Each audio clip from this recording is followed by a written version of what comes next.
Welcome to a Rice University podcast. For more information about us, please visit our website at www.rice.edu.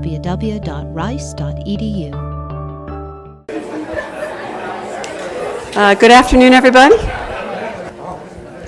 I'm happy to welcome you to this inaugural colloquium in this year's Scientia series on memory. My name is Susan McIntosh, and I'm the director of Scientia. We've conceived this series as an exploration of multiple aspects of memory, from its biochemical basis, which will be addressed in November by our Bachner lecturer, Nobel Prize winner Eric Kandel, to the way we study, interrogate, and represent the workings of human memory, to how human culture encodes and uses memory in a multi-contextual environment rich in emotional and sensory tags. It is apt, I think, that we begin the series with today's talk, which focuses on Gordon Bell's experiment, in collaboration with colleagues at Microsoft, to record the entirety of his life via external sensors and recording devices and to store it digitally. This attempt at total memory has been covered extensively in the media through articles with titles such as "Microsoft Works to Create Backup Brain," "Life Blogging, Is a Virtual Brain Good for the Real One?" and one that many of you will have read in the March 2007 Scientific American, co-authored by our speaker, A Digital Life. What makes such an experiment possible is the inverse relationship over time between size of storage space and its cost. 5 years ago, a terabyte hard drive was pie in the sky for the non-professional. I was personally thrilled to get a Mac with a 40 gigabyte hard drive at that time. Now, Gordon Bell was estimating at that time that in 2007, so 5 years later and now, 1 terabyte would cost $300. I found one on the web last night for $380, so he was doing pretty well at estimating that. But storage, of course, is predictably a non-problem given the passage of time. However, with the passage of time, retrieval becomes increasingly a problem. It's the trick for both real human brains and for virtual memory.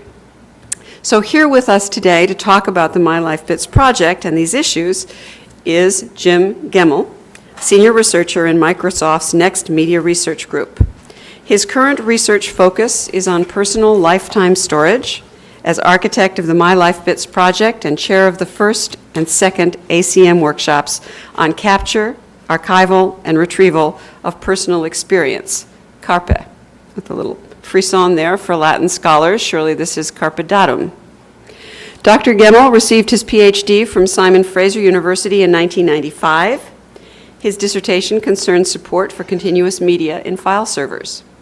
At Microsoft, he began research on an architecture for scalable, multiple telepresentations, file distribution, video conferencing, and multicasting. Dr. Gemmell serves on the editorial boards of the ACM, Springer Multimedia Systems Journal, and Computer Communications. He also served on the editorial advisory board of ACM Networker. Dr. Gemmell's first co-authored publication with Gordon Bell was in 1996, entitled On-Ramp Prospects for the Information Superhighway Dream, published in Communications of the ACM. In the intervening decade, the MyLifeBits project has increasingly captured his research time and effort. We are delighted to have him with us today to speak about this work in a lecture entitled MyLifeBits, Digital Memories in an Age of Ubiquitous Computing. Please join me in welcoming Dr. Jim Gemmell.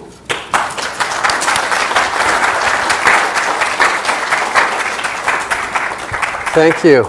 I want to thank you all for having me here. I've just had a wonderful time enjoying your hospitality today, visiting with various people.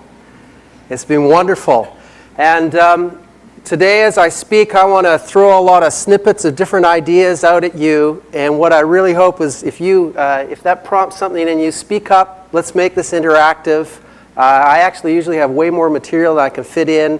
So I want to know what you're thinking about it. And really, this is just a springboard to ideas. So I'm not presenting so much technology here today as just trying to make you think about what it means to have a digital life. For those of you who have to leave early, I have the executive summary right here.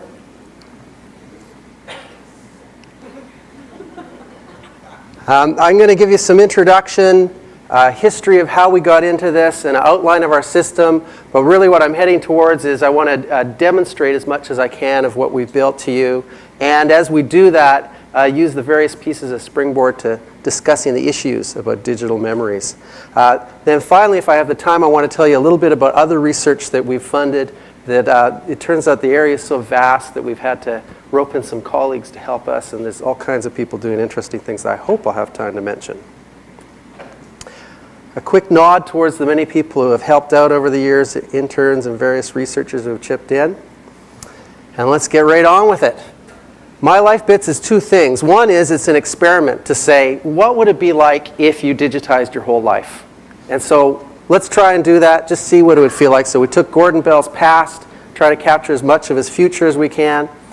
And then the second part of it is a software system. What kind of software would you build to support that? Given that you were doing that, what do we need to do to make it useful? And as we looked at that, we decided that the minimum requirement for our system was to fulfill Vannevar Bush's 1945 MEMEX vision. So Vannevar Bush was the science advisor to Roosevelt at the end of World War II. And he was looking ahead at what it would be like for scientists in the future, and saying, what will they have to do to cope with what's coming up with all the publication, what he foresaw in terms of things expanding. And he posited a device. He said, we could build something, let's call it a MEMEX. And the idea was for a scientist, where you'd store all your books and your papers and records and whatever you have, your little notes. He had his hardware diagram for it here. It was a desk. It had a tablet-type display. You could put paper on it, and it would be scanned into the system. You could take a pen and write marginal notes on things that were captured in it. And he had a little camera that you'd wear on your forehead with a button that you'd push, and anything you saw as a scientist, you'd make some observation, you'd take a picture of it, that would go into the system. And you could consult it really quickly. Now, he thought we'd be using dry film and various things, gears and levers. You can see that didn't quite pan out. But his vision was really amazing. He included various kinds of search, text and audio annotations, and what he called trails, talking about how the mind works associatively, he says, where you go from one thing to another by association, and the system should support that too. And that's been widely credited with giving us the World Wide Web, where we follow links from thing to thing. His idea, subtly different, but people credit him with mentioning that for the first time. So, on to the experiment. Gordon Bell, we enrolled as our guinea pig. Actually, Gordon started this on his own, I should say. He was asked by Carnegie Mellon to contribute his books to an effort. They were doing an online book project. And they said, Gordon, can we have your books to put online? And he said, yeah, we got lots of lawyers here at Microsoft, so go ahead, give it a shot. We'll see what happens. But it got him intrigued about going paperless. And he began scanning all his paper. And then he went even further. He said, well, what if I scanned... Why don't I take pictures that I've got and scan them also? And then he got really into it. Oh, he took down all the paintings and posters off his walls and scanned them. And then he has, so we have this little picture here of the kind of representative junk that he's scanned in. The coffee mugs are interesting. Gordon's an angel investor. And he says, sometimes he's held up a coffee mug. He says, Jim, this is my $100,000 coffee mug. Because out of my investment, this is all I ever got out of it, was this mug with the logo on it. But he scanned those in, old family videos. He had not as many as he wished he had, but we sucked those in, his CD collection, of course, everything on his PC.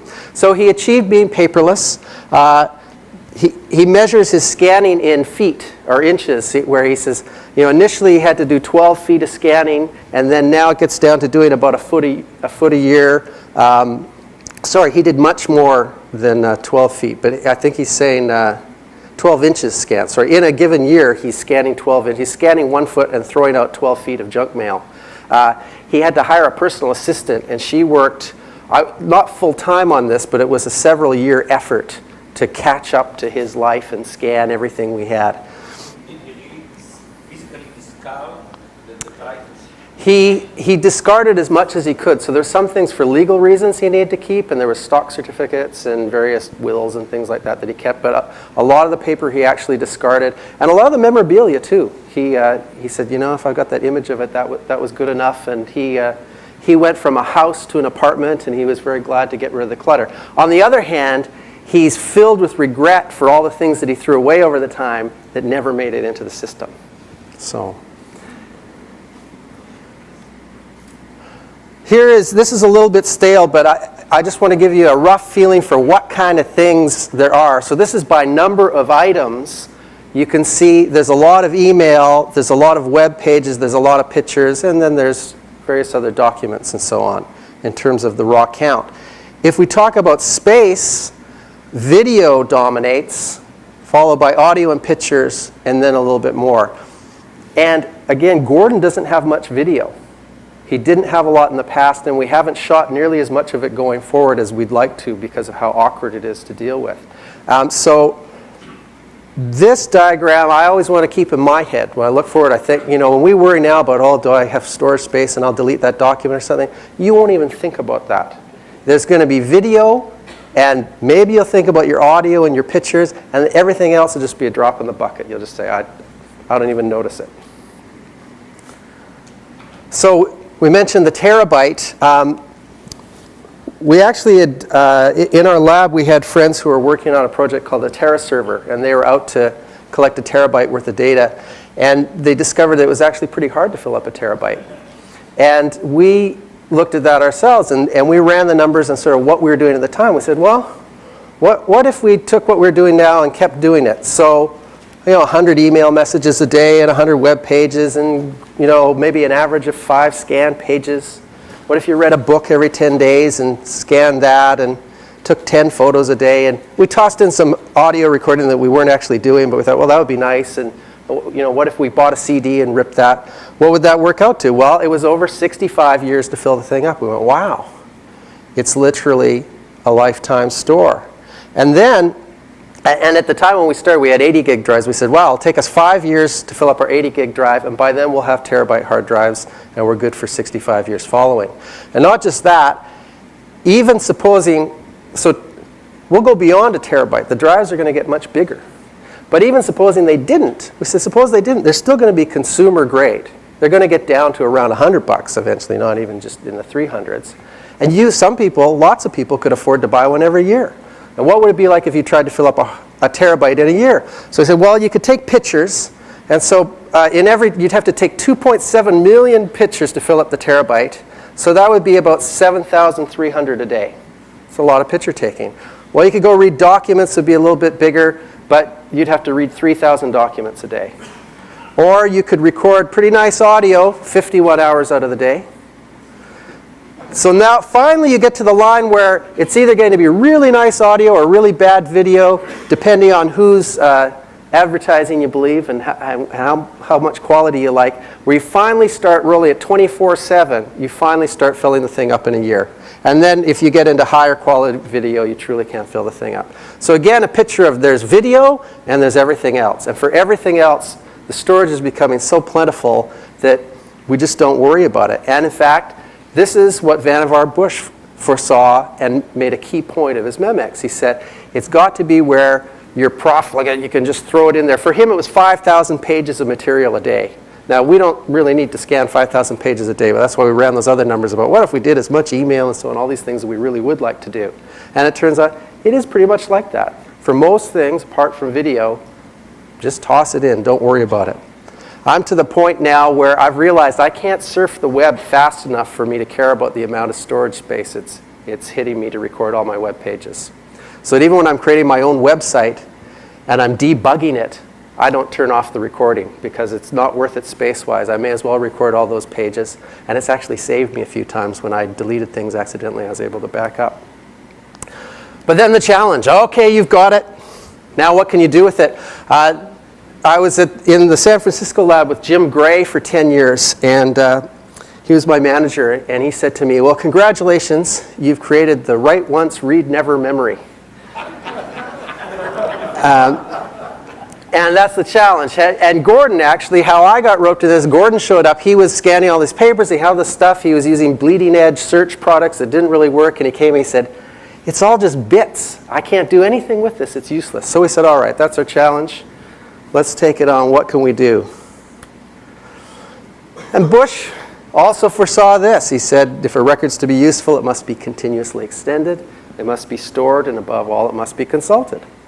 And I like the second quote. He applies it to publishing. He says the problem is not that we publish too much, but the problem is our ability to make use of the record, of the publication record. And we feel the same way about MyLifeBits. We don't feel that there's a problem that we record too much. The problem is, can we make use of what we record? So far, we don't regret recording things. There's been very few instances where we say, oh, I wish I hadn't recorded that, I want to delete it. But we are constantly regretting things that we haven't recorded. So let's talk about the system here a little bit so you have a little feel for what I'm showing you in the demo. We have everything going into a database because we realized if we didn't use a database, we'd build one ourselves. In our system, we have the idea of entities and links. Or for those of you with the computer science background, the entities and relationships, the good old ER diagram. So you have things that can be connected together in certain ways. So you can take a photo and you can take an event on your calendar and you can create a link from the photo to the event saying this is a photo of that event. Or you could have a caller in your contact list and, oh, my picture's disappeared, but you could say he's the caller, the phone caller. You could take some text or an audio recording and say that it's a comment about a picture that you're looking at. And by the way, actually, this I should mention this while I'm here, and I have the word annotate up on the screen. I will try to avoid the word annotate because it means different things to different people. To be clear, if I slip back to it again, what I mean is a comment. I mean that a human is saying something about some other thing. So I'm commenting on some text or I'm commenting on some other object in my collection. So in this store, in this database in the center, we sucked in our files. We built a shell so we could look at things and search for things. We knew what Vannevar Bush said, so we had to have comments, text comments that you could make about it. Voice comments, you could say things just like he said. We wrote a tool for our browser so that as we browse the web, we record a copy of every web page we visit. So that's not just the URL to it, we have an actual copy of the page. So if it's ever deleted off the web, we've got it forever. Instant messenger capture. We played with different ways of sucking in our email. Telephone capture tool. If you phone Gordon's office, the first thing you'll hear is recording, and then he'll pick up the phone. And that's because California law says he has to warn you, so you can opt out of having that call recorded. We played around for a little while with recording TV and radio. This was in the early days when just before TiVo came out, and we were curious, what would it be like if you recorded like a terabyte of TV? And we just wanted to play with that, and so we did it. We actually recorded about 1.5 terabytes of TV and found out what it's like. It's overwhelming. You have this enormous collection, and it really challenges our user interfaces. Same thing with radio. In the end, we decided, though, that it wasn't all that interesting to record those because we believed that all that material is going to be available eventually on demand, and it'll be easy to get your hands on. What was much more interesting than recording the actual material was recording the log of how we used it. So it was more interesting to know that I watched this show at this time, or that I watched half of it and then was bored and shut it off, or things like that. We finally had to give in and include files in our system. Life was good back when it was just a database, and for those of you computer-minded, we can talk about that later, but we sucked in files. We have a screensaver. We import from GPS devices so we know where we've been and have a map display. The SenseCam, which I'll talk about in a minute, and then logging of what we do in the user interface of our PC. So MyLifeBits software is actually a suite of applications built around a central database to do all, and there's been other visualization applications we've done out of it also. I mentioned the SenseCam. Unfortunately, I'm not wearing mine today. Usually it's a wonderful day to wear it when I visit places, but it's in such high demand, I'm loaning it out all the time. I rarely get to wear my own SenseCam anymore. But I want to tell you about the SenseCam. It was developed by Lindsay Williams in our Cambridge lab.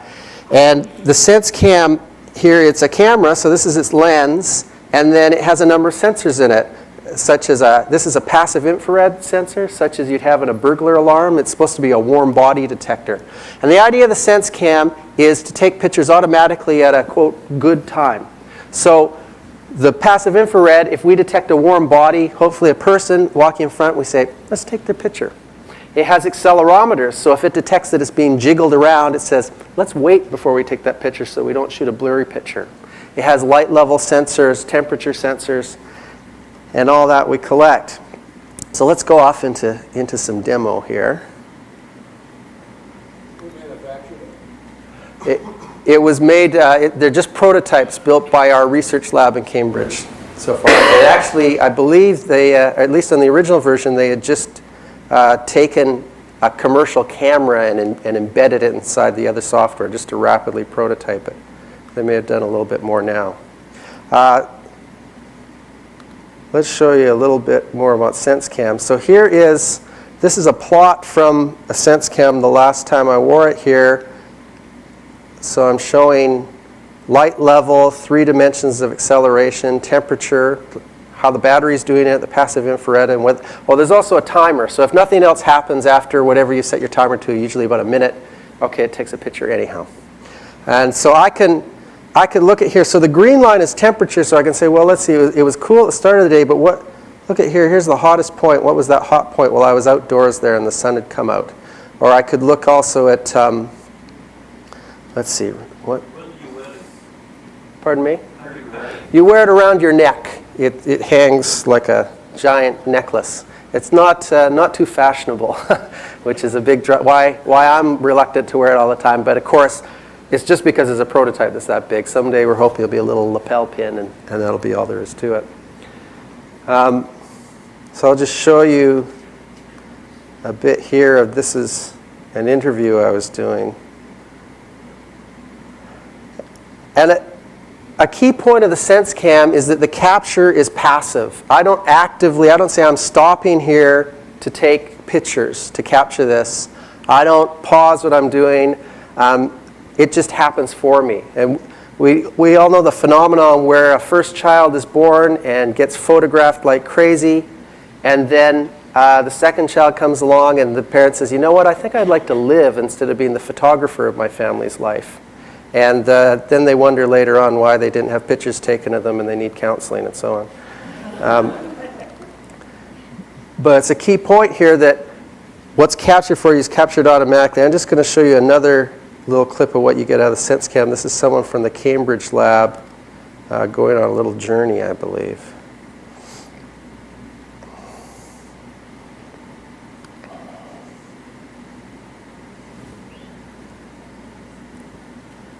So it's nice to take it off sometimes. I sometimes hang it from the rearview mirror of my car to get a nicer view out the front of a car. Or when we eat meals, it's nice to set it on the side. How does it do voice? It does not do voice in its present incarnation. So that's a future request to have to them. Although, as it turns out, voice recordings are very sensitive. So Gordon wears a separate audio recorder, but it's not something that he can run all the time. It's one thing to take their picture, but if you start recording audio, people get very sensitive and you kind of can kill all your social interaction. So it's something that he'll do more in context. Okay, I'm in a particular meeting and people are okay with recording the audio, and that's an area of research that some of our other colleagues have gotten into as well. All right, so let's talk a bit about the software. My system will wake up. Here we go. So here's our shell for looking at everything. So you can see all the different kinds of things, and all in one place. This is a key point.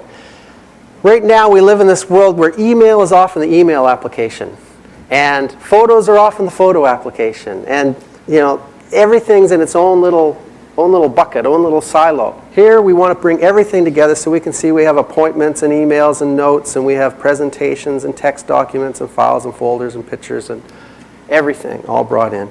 And you can also see, so I have 81,000 web pages here. By the way, this is running SQL Server on my notebook here, and everything's here on this machine. And all text documents and so on. So let's do a search here for my colleague, and I want to bring up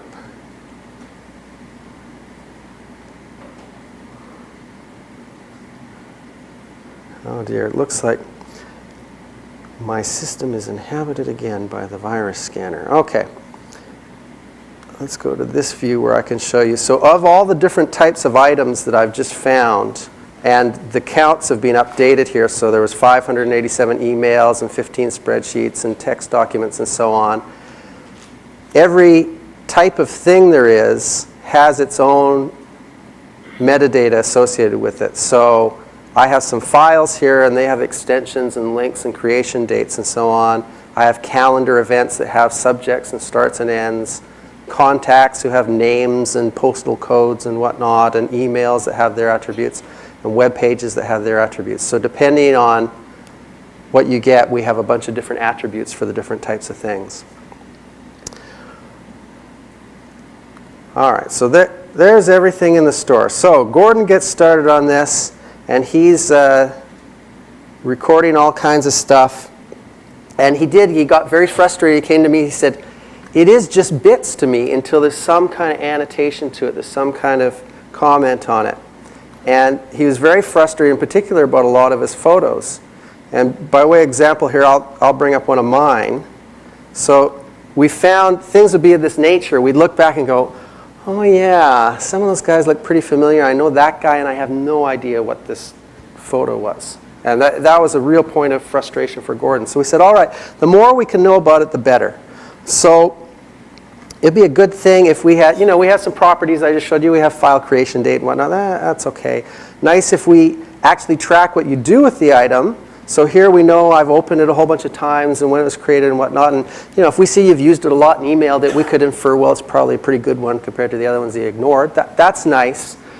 But still, if we can go further and get you to actually say something about it. So here, I've typed some text. I said it was the bark. That was the name of our lab. Dim sum intern farewell lunch. So 6 little words, but now the value of this photo has risen for me tremendously. And not just because I have search terms to go after. I remember what this is about now. It stimulates me. Okay, I know context. This is great. And we realized it's an intrinsic value to these user comments. And again, it goes beyond, I want the search terms, don't get me wrong. I sure love those search terms. It's a way to find it. But it goes far beyond that. For instance, we had Gordon's sister come to the lab one day, and she wasn't willing to do any work for us. Someone was talking today about, boy, it's work to do annotation. It's tough work to get, it's very hard to get people to do anything like that. Well, she wasn't going to work for us, that's for sure. But it turns out if you put her in front of old family photographs like this, she's happy to talk. Yes? Oh, I'm sorry. Gordon Bell, I should have given him a better introduction. Well, Gordon's my partner in crime. We've been together at Microsoft for 12 years, but he's best known as the father of the mini computer. Gordon came out of college and he went into Digital Equipment Corporation in the early days. He helped found a lot of their early product line, and he was vice president of research and development when they did the VAX line of computers. He then went on to the NSF, where he was behind initiatives for internet working that was the early precursors of the internet. He's since been an angel investor. There's a supercomputing prize in his name. I could spend a lot longer. His bio takes a lot longer to do properly than mine, but suffice it to say he's a leading luminary in our field of computer science. And so he's an interesting character for us to record his life. But in the instance of this story here he's our guinea pig. And he has agreed to be subject to all the indignities that we put him to in recording as much as possible.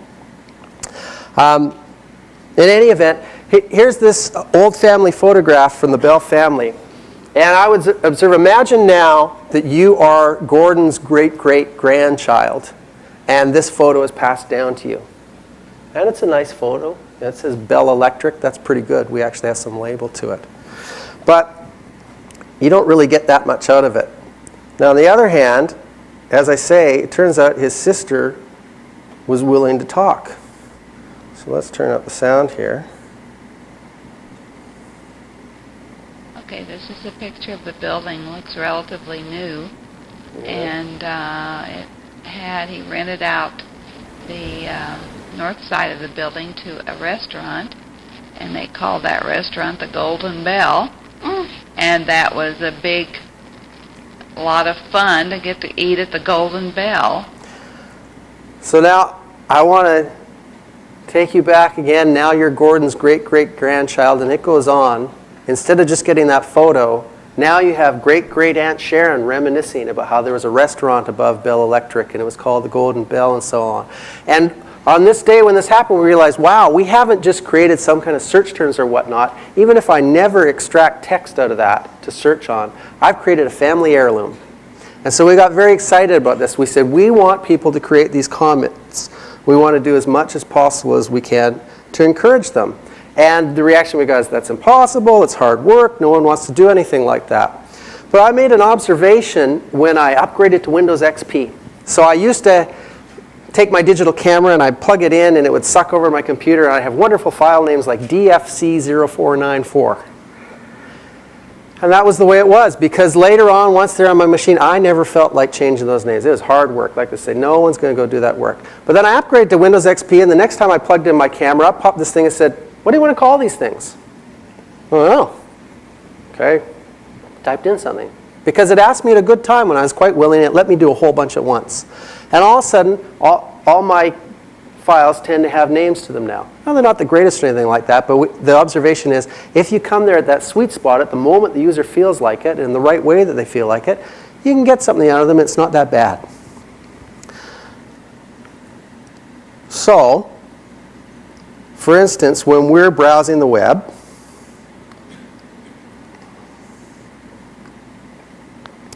we have our little, is my wireless on here?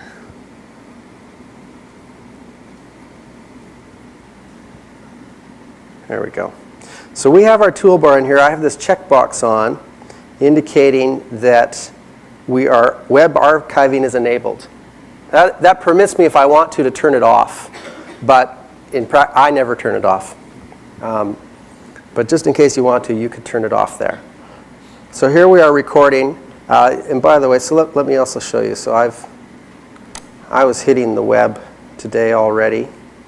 And so here's pages that I viewed today. Let's look at an archived copy of this page. So this here is my copy of the page. It's not going to the web for it. And we have a note here that was archived. I could go visit the live version of it. And I can also see my history. So I can say, well, what was the page I saw right before I went to that one? I can go back to that and sort of relive what I was doing there, trying to figure out what was going on with my machine. In any event, okay, so here I am surfing the web, and if I'm going to say something about these web pages, I'm not going to go back and do work later on, but maybe I'm going to, at the moment that I'm on a page, I might say, wow, this is blah, blah, blah, and I want to say something about that page.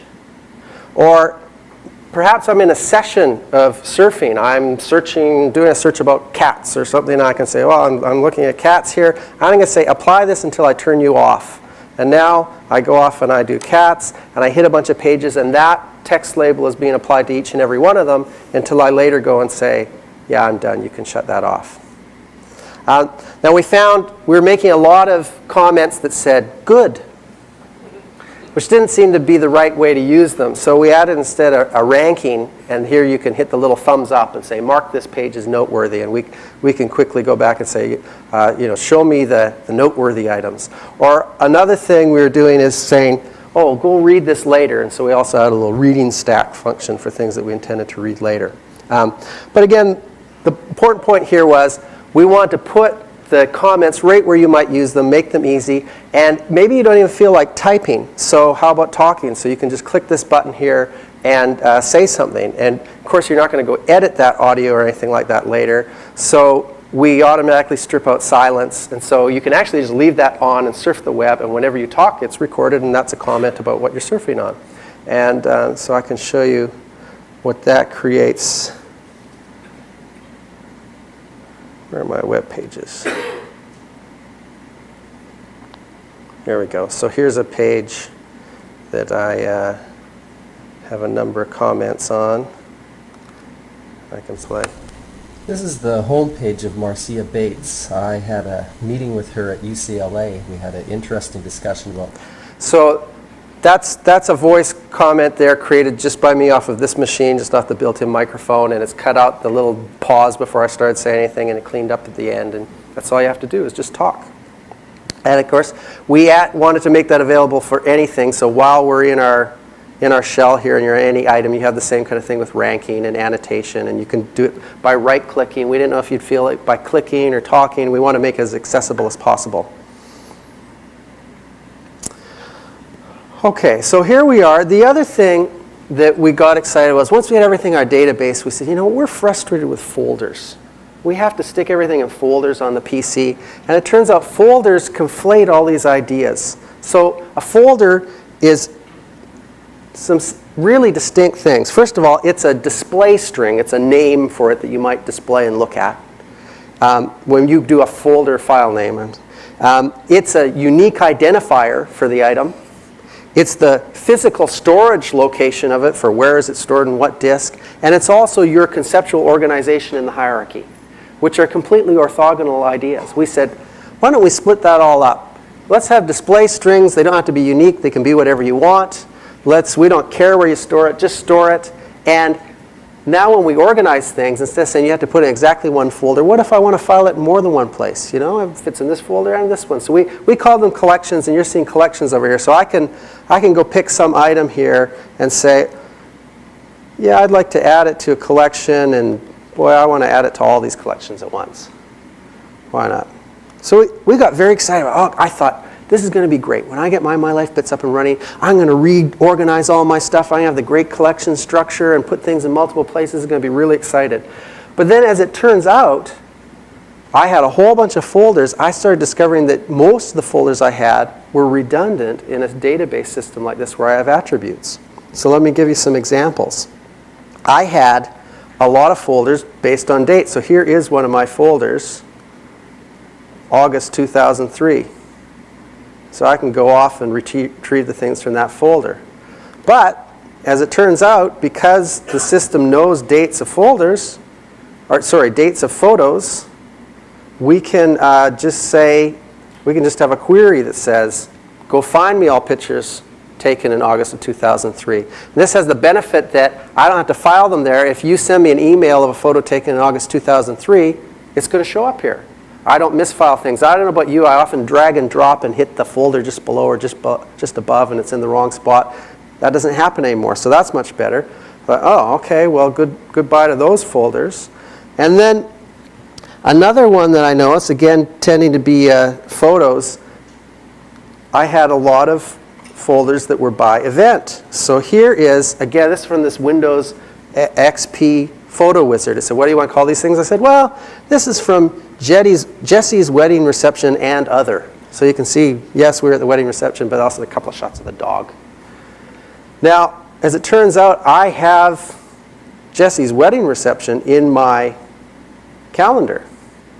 So instead of just having a folder for that, I could go straight from the calendar event and say, what do I have that's actually hooked up to this?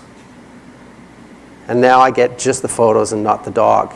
And by the way, we implement this as a link because I can also look at what do I have at the same time, but you may send me a photo taken at the same time that has nothing to do with Jesse's wedding reception. So we disambiguate by actually creating links. And we have a wizard that helps us do that. Then also I had a lot of folders that were by people. So I would have, here's pictures of my children and whatnot, and let's talk about it. But again, here I could have a contact in my Outlook system, and I could say, well, what do I have linked to that contact as photos of that person? I can go here and find photos of me. So a lot of the reasons why I had folders went away. So I was really surprised. Instead of growing and having a more elaborate organizational scheme, by having these attributes, things became much simpler and simpler for me. Now, that's not to say I don't believe folders or collections.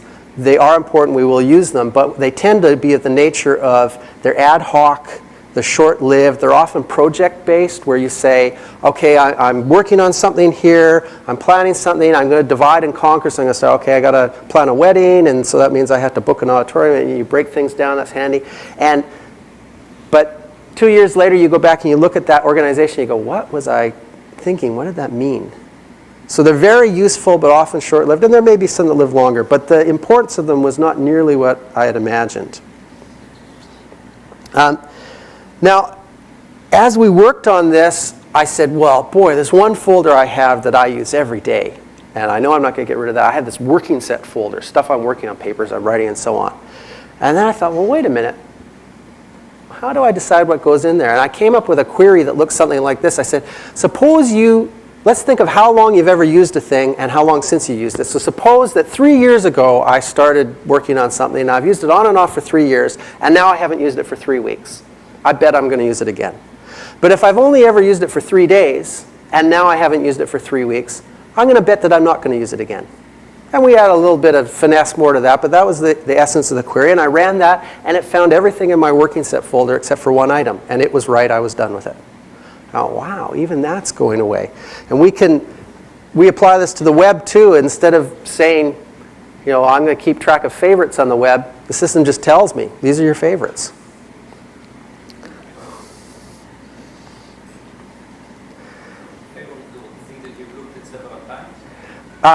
According to the same algorithm, you've looked at it over a span of time, and then the span since you've last used it is relatively small to it. So that's our best guess for, we think you're going to go back to it. So even if you look at something, say, only once every 2 months, over time we pick that up and realize, this is something you go back to regularly. So let's talk about how you search in a system like this. We found a lot of our searches are progressive. I just did a really big one. This is going to take a second. Please narrow your search to include all 12,336 results. Let's narrow that down a bit. A lot of our searches operate in phases where you go, well, I'm searching for the string. Maybe I remember the date, or maybe I remember something else. Let me give you a real-world example. I knew there would be an email thread we'd had at work. We were discussing storage. And I remembered that guy said that really cool thing. And that's what I wanted to find. Now, I didn't have any text to search on, but I did this search. I said, okay, well, storage. I know it's about storage, and I got 12,000 results. I can say, well, let's narrow that to email, and now I've got 3,000 emails to go through. But because we have other attributes here, I can now go say, well, who's the mail from? And if I sort it by frequency, it turns out if I get rid of myself and a few other cohorts, we can get rid of a lot of them. But actually, at the time, I was able to scan down the list, and I spotted the name. I remembered, oh, right, Kilroy. And now I'm just down to a dozen items, and I found it. The key here is that we have everything together in one place and the ability to correlate between things. So, for example, let's suppose that Gordon is talking on the phone with his real estate agent, and he's selling his house. I mentioned that he went from a house to an apartment. And they talk about a comparable property. They're on the phone. They're talking about it. And she says, oh, do you have a computer there? He says, yes. She says, I'll bring up a browser. Here's a comparable property I want you to look at. We're going to price your home. All right, now roll ahead a couple of months. It's 2 months later. And Gordon says, oh, yeah, I want to look at that house that she showed me as a comparable. What's he going to search for? Real estate? Home? It's going to just give him thousands of hits of all the stuff he's doing to do with real estate and home. So he says, well, what do I remember? What's the memory hook that I can start with? Well, I remember I was talking to Connie. So we can go to Connie and we can say, well, what do we know about Connie? Well, based on caller ID, he knows the phone calls she's been in with them. And if he remembers about the time to look, he says, oh, yeah, there's a time I was talking on the phone with her.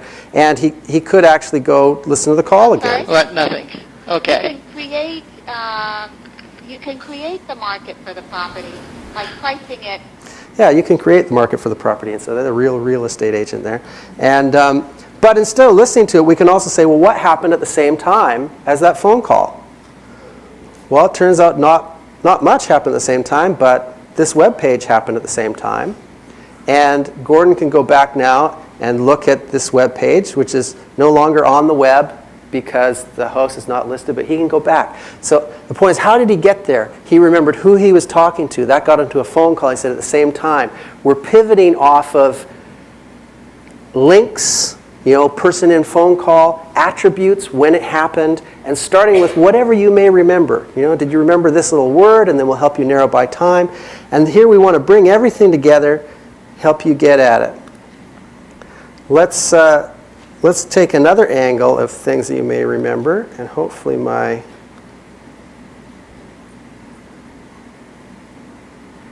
internet connection will behave here.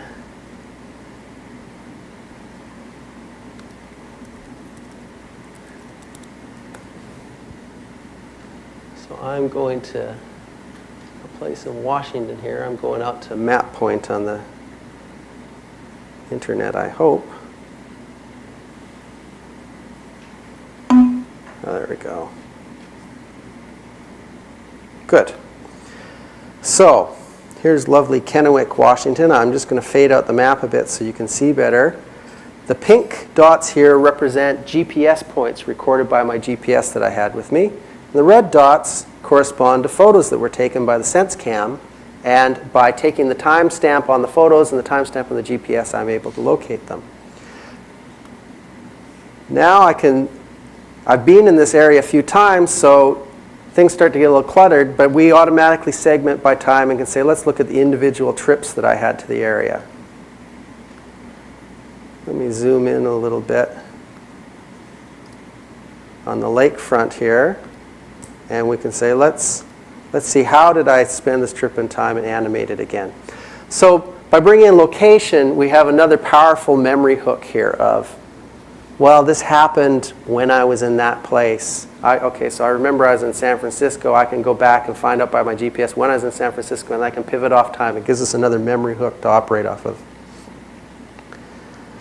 And who knows, maybe you'll remember it was a hot day and you want to go into the SenseCam temperature reading and say, well, what do I have at the same time as really hot data in the SenseCam?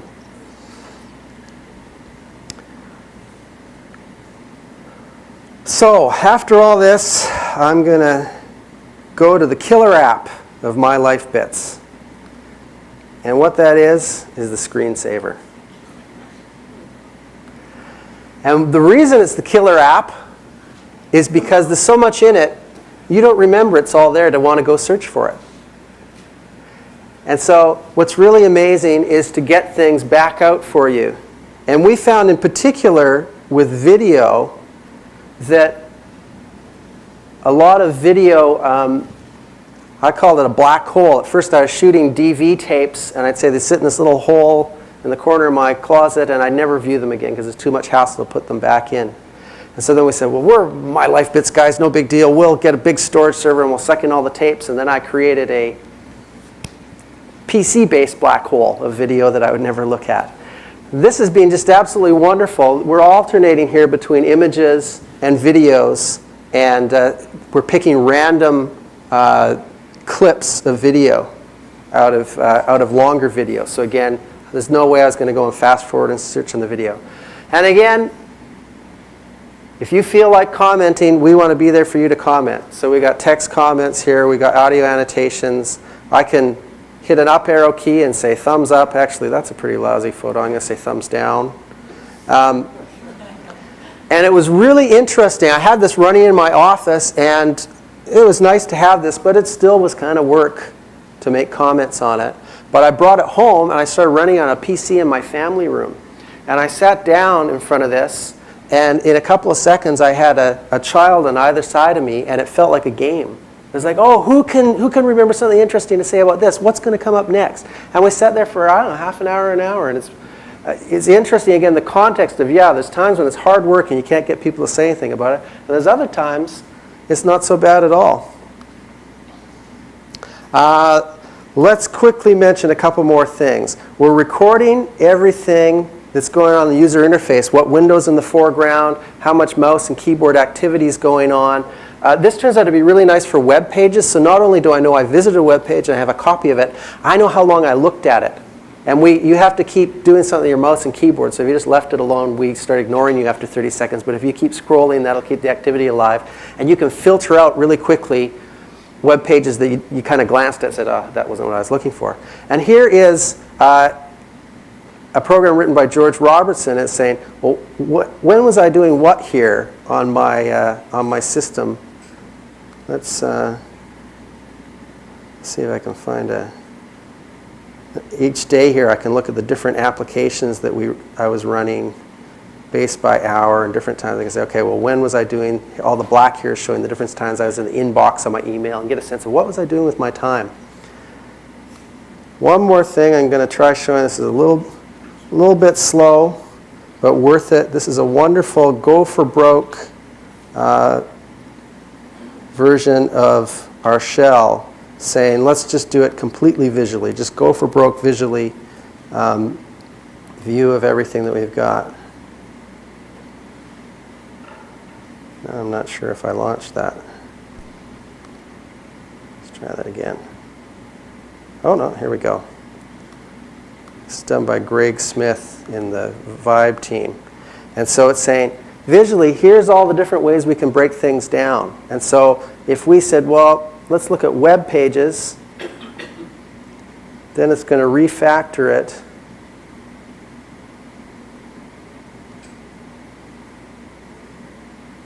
A little bit slow, but pretty, I promise you. There we go. Refactor to say, okay, if you're looking at web pages, here's a bunch of web pages, and here's the dates that you looked at things, and the search term that you were using when you looked at it, or the domain, and we can just visually browse in on things. We can say, well, when was I searching for Microsoft, and go look at that. All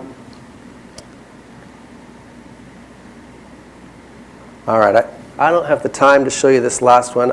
I'll just tell you about it. So,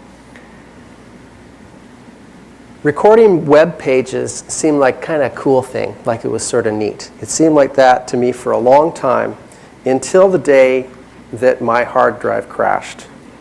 And I had been a bad boy, and I had not backed up my database for 4 months. And so I lost 4 months worth of web pages. And on the day it happened, I went, oh, this isn't just kind of cool and fun. I feel like someone's ripped my memories away from me. It was very emotional to me to lose those 4 months worth of recorded web pages. I was really surprised by how I felt about it. It really upset me.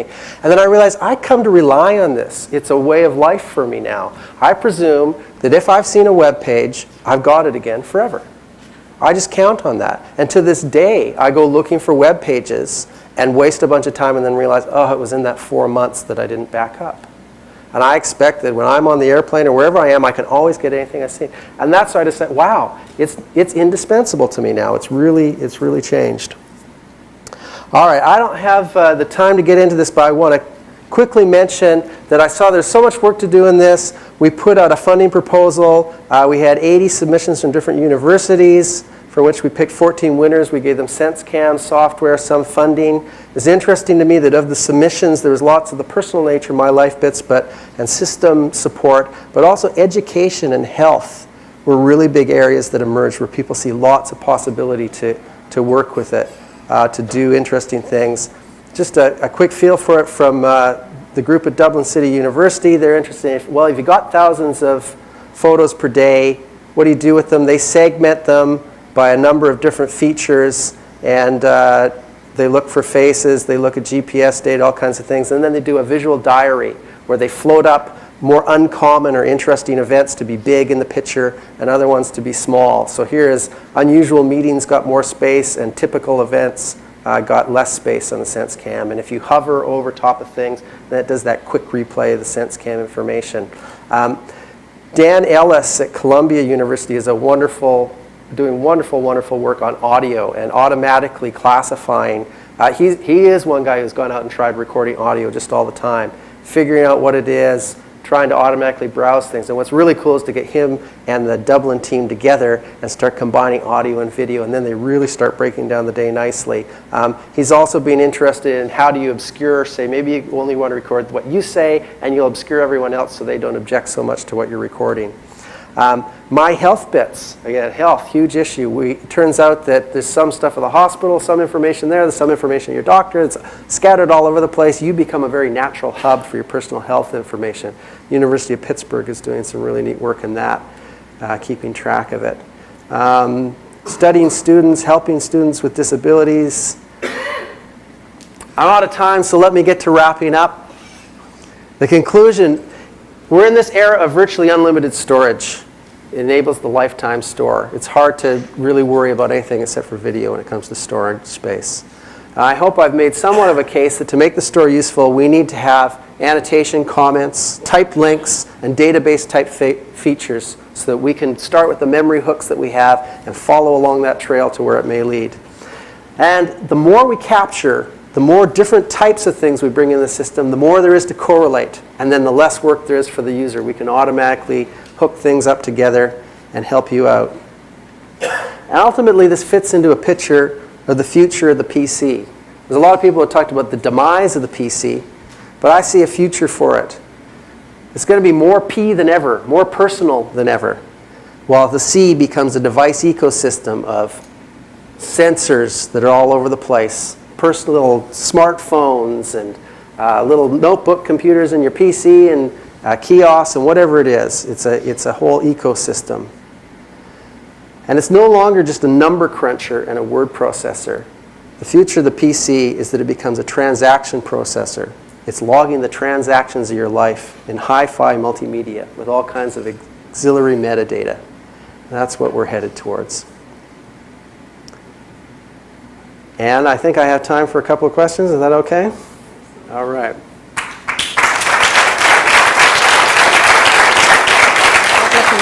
Okay, we'll get the microphone on that. Microphone so we can hear your question. So I have a test for you all here. I left a few things unsaid intentionally. There's 3 questions that you ought to ask me. I begged the question, and we'll see whether you pass the test and ask them.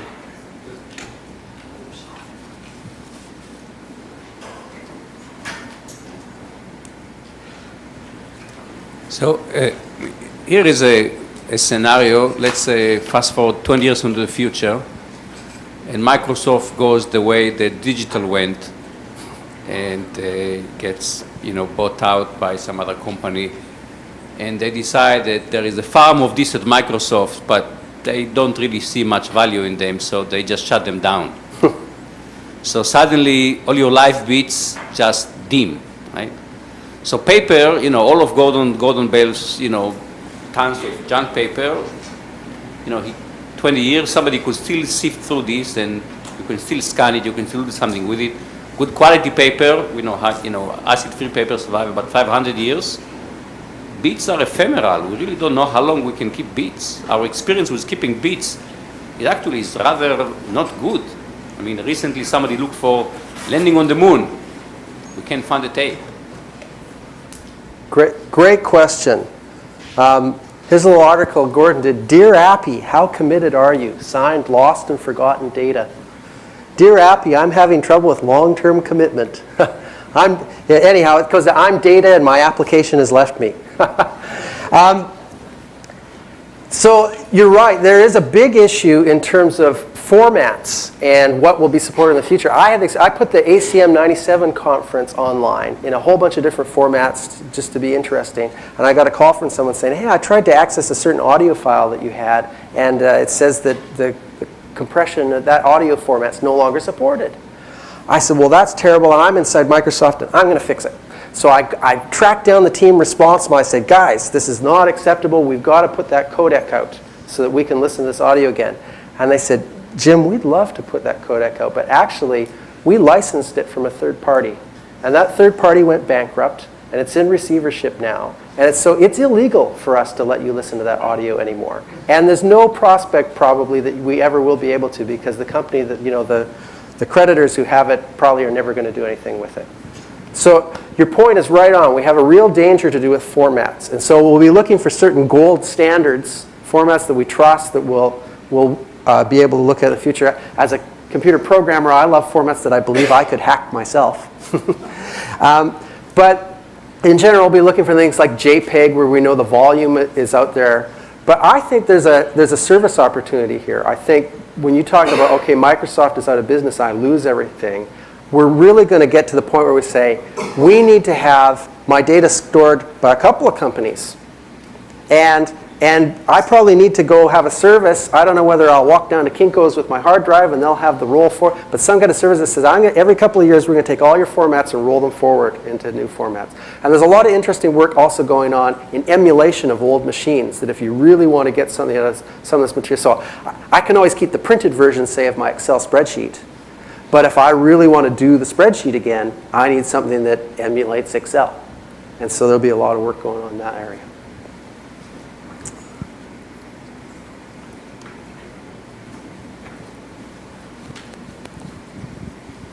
I guess you never really talked about the social aspect. You always talked about how you use it, and you never talked about how you can correlate your life to other people's lives and maybe even take the comments from each other. And I mean, I guess there's a whole bunch of privacy issues there, but even within your little work groups, you could still correlate events in the day between people. Yeah, fantastic comment.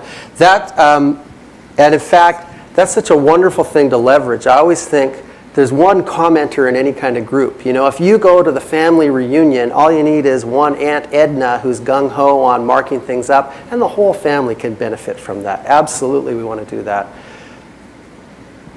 Well, have you done anything like that? I guess is my question. No, so you can ask any kind. So far, in fact, here it is. It's running on a SQL server on my notebook. We haven't done anything with sharing or distribution or anything like that. And you're right. So I'm presuming that someone's going to hit me more on the privacy angle of it. And so to keep life simple, it's being private and on our PC right now. Well, see, I guess my question would be, when new technology is brought forth, it's always heralded, always it seems in the positive light, and it seems that all technologies have a dark side. Does this sort of gathering of information about each person's lives, have you kind of projected how it might be used in a way that wouldn't necessarily be positive? Just I think as the internet seems to have, evolved its dark side also. Yeah, well, so translating and adding from the privacy comment, usually this is the question I would get. What about privacy? Isn't this very dangerous? People might get a hold of my life. And yeah, that's true. And in particular, one thing we look at is, what about plausible deniability? So as long as it's in my head and I got called into court, I say, I don't really remember. But if they can subpoena the contents of my hard drive, I cannot recall. Yeah, that's what you need to say. So that's a big problem, the legal side of it. What do we have recorded? And there's interesting laws. It'll be interesting to see how the legal system catches up with it, although, of course, that'll take decades. But right now, there's attorney-client privileges, so who knows whether we'll want attorneys to store this, and they can't do it with all. It has to really be consulting them. Some states have spousal privilege. It's not admissible to bring in a spouse and make them testify against you. And so I speculated that in San Francisco, perhaps we'll be able to marry our computer and get around it. So laws may need to catch up, but I think ultimately we need something. We need a Swiss data bank. We need to be able to do what people do with money in Switzerland and say, it doesn't exist as far as you know. Places where we can keep it anonymously safe. And it's an area of research, though, that we want to work on to make things plausibly deniable. But I do want to point out to you, the changes that I'm talking about here are quantitative, not qualitative. The truth is, we're all headed this way. You probably have enough on your hard drive right now that you ought to be nearly as scared as you could ever possibly be with what I do with the MyLifeBits future. And in fact, we're talking about things like identity theft. It just takes a couple of key numbers in your life to steal your identity. There's interesting scenarios with where the world is headed in terms of privacy and sharing. Although interestingly, I think we're at much greater risk of what others or the government record about us than what we keep for our own personal record. This is a very personal thing. Going back to your point about sharing and so on, Gordon is not a life blogger. He thinks those people are nuts. He does not post his life for the internet for all to troll through. It's stored. It's his data. It's him spying on himself, if you will. And actually, I believe that, governments may surveil us a lot, but in the future, we're going to be keeping a lot about each other, and there's going to be a gigantic gossip web out there. And that's probably the biggest thing we need to worry about, is what others are recording about us and then digitally gossiping around the world in very short order.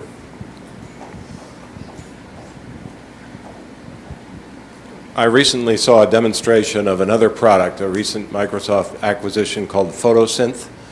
And I'm wondering if you're familiar with it. It was a way of culling culling through vast archives and finding commonalities and links based on pictorial information, and then building new structures from that. And is there any tie-in between that and MyLifeBits?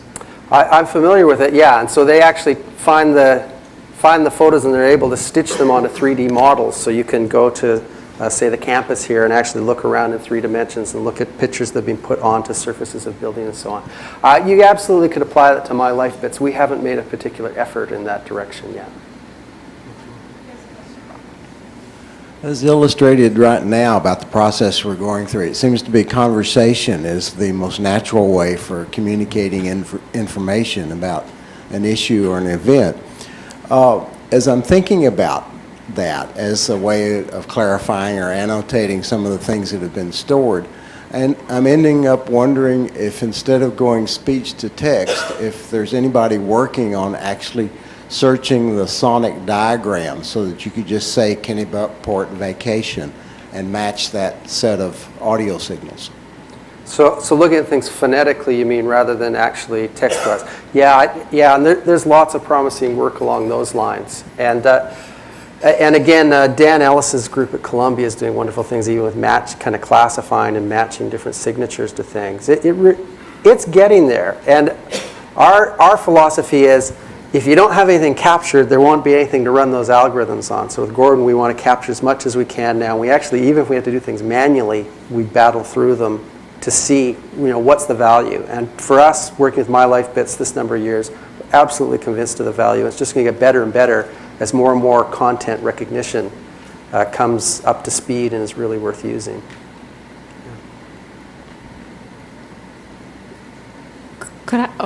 I just want to ask, how long does the tagging process take? How much time do you spend on just getting the metadata onto? So most things, let's take web pages for example. Most things I don't tag.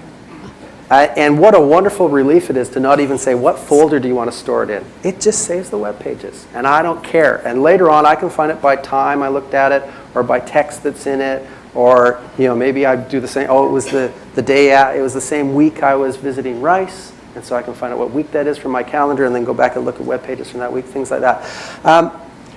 But then there's a few things that I do, and I say, oh, that's a very interesting web page, and I want to take some notes on what it is, and I can or rank it or something like that. So I should have said, so these comments are so valuable. I'm not unrealistic in thinking, well, I'm going to get you to add keywords and comment on everything in the collection. But they're so valuable that if my tools can say you would have done 1% of them, and I can double that to 2%, I feel thrilled. I've doubled it. I've doubled the super valuable information. And that's what we're shooting for, and it's not even presumed that you'll ever mark up all of it. Hopefully we'll get more and more artificial intelligence that will automatically mark up a lot of it. One thing that we run into a lot is automatic classification ought to be easy. As more and more goes electronic, for instance, I get bills electronically. It seems crazy for me to have to say, this is a bill and it's from my dentist and it falls into these categories. Either that should be automatically scraped off the bill, or actually be very trivial for the dentist to have a header that says, yeah, this is a bill and it's from a dentist. And they do it once and it runs like that for the next decade, and we all get these things marked up nicely. So I think we're going to see that where there's a lot of markup, either automatic or it's just part of the normal workflow of information. One last question, Tom? Yeah, there's a very interesting book on the market now by Andrew Keene called The Cult of the Amateur, in which Keene comments on the corrosive influence of what he calls Web 2.0, the current culture of YouTube and everything that goes along with the current exploitation of the internet. And I'm wondering if you have someone in your group thinking about the corrosive influence of knowing this much about your life's history and having it recorded in this way, quite apart from the privacy issues. You can think of, he points out that there's a loss of memory. There is the students in school are not learning the things that they should be learning.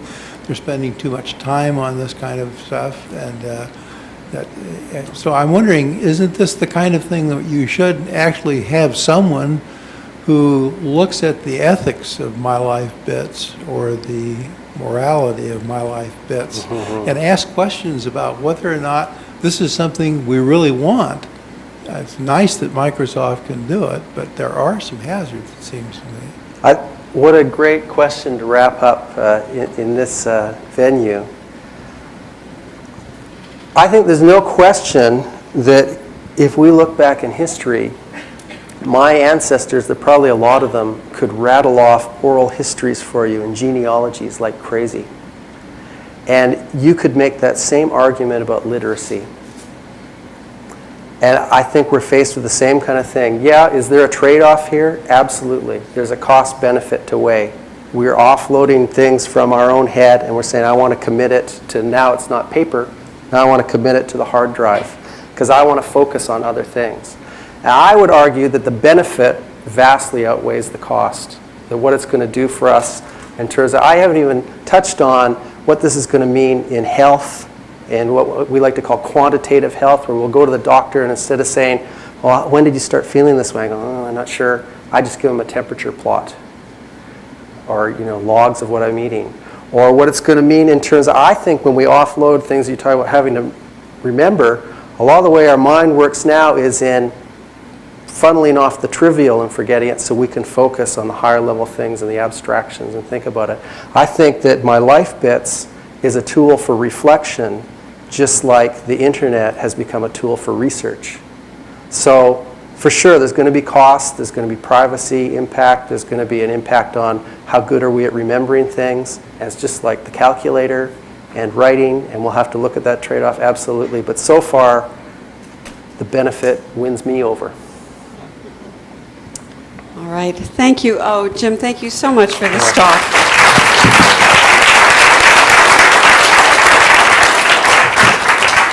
I'm just always awed by people who are looking at a different future than the one I'm peering towards, and are dealing with it thoughtfully. And I think I really appreciated your last comments about that particularly. I want to thank you all for coming. I would like to thank Moshe Vardi, CD, and Connections for helping to sponsor this visit. And would you please think about our next talk, which is going to be on October 9th. Dr. Jessica Logan is going to be talking about memory and learning, and we'll hope to see you here. Right now we have wine and cheese reception, and we invite you to join us. Thanks again.